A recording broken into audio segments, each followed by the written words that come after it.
നവകേരള യാത്രയിലെ വിവാദ രക്ഷാപ്രവർത്തനത്തിലെ ഗൺമാൻമാർ ഒളിവിലെന്ന് SIT. 5 പേരുടെ മൊബൈൽ ഫോണുകൾ സ്വിച്ച് ഓഫ് ആണ്. സംസ്ഥാനത്തിനകത്തും പുറത്തും വ്യാപക അന്വേഷണം. ജാമ്യമില്ലാ വകുപ്പുകൾ ചുമത്തിയതോടെ പ്രതികളെ നോട്ടീസ് നൽകാതെ അറസ്റ്റ് ചെയ്യാം. ഇതിന് പിന്നാലെയാണ് 5 പേരും ഒളിവിൽ പോയത്. അമൽ സുരേന്ദ്രൻ വിവരങ്ങളുമായി ചേരുന്നു. അമൽ, വിവരങ്ങൾ.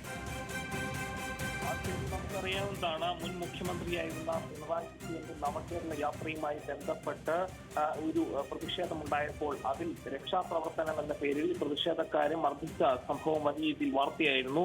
UDF സർക്കാർ അധികാരത്തിൽ വന്നതോടുകൂടി അന്ന് മർദ്ദിച്ച ഉദ്യോഗസ്ഥർക്കെതിരെ ശക്തമായ നടപടിയും എടുത്തിരുന്നു.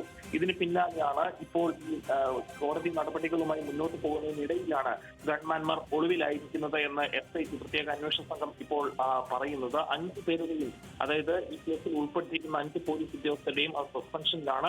മൊബൈൽ ഫോണുകൾ സ്വിച്ച് ഓഫ് ആണ്. സംസ്ഥാനത്തിന് അകത്തും പുറത്തും ഇവർക്ക് വേണ്ടിയിട്ടുള്ള അന്വേഷണം നടക്കുകയാണ്. ഈ പ്രതികൾ മുങ്ങിയത് ആലപ്പുഴ ജില്ലാ കോടതി വളപ്പിൽ നിന്നായിരുന്നു. ജാമ്യമില്ലാ വകുപ്പുകൾ ചുമത്തിയതോടെയായിരുന്നു പ്രതികൾ നോട്ടീസ് നൽകാതെ ഇവരെ അറസ്റ്റ് ചെയ്യാം എന്നൊരു സാധ്യത നിലനിൽക്കുന്നത് കണ്ട് ആ ഒരു അപകടം മണത്താണ് ഇവർ ഒളിവിൽ പോകുന്ന ഒരു സാഹചര്യം ഉണ്ടായത്.